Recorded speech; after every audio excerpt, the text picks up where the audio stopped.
po nung bata ako, pag naglalakad kami sa subdivision, pag nakakita ko ng bahay na itim, pangarap ko magkaroon ng bahay na color black. So, nung binili mo to, Hindi po ganito yung kulay na ito, tsaka old house, nagpakita ko sa inyo. Mahilig po kasi ako sa old house. Tapos nung nakita ko to, sabi ko, may iba akong feeling sa kanya. Talagang gusto ko siya agad. Kahit na hindi po siya brand new, second hand lang to eh. and I have to say, ang ganda ng village, yung property size niya, Ano po, is 300 square 300 square meters pa, 2 floors. Opo.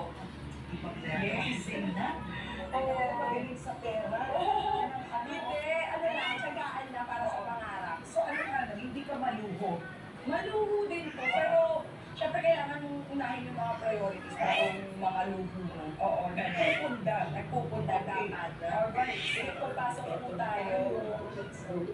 Yes. Ay, wow. Diba? It's so modern.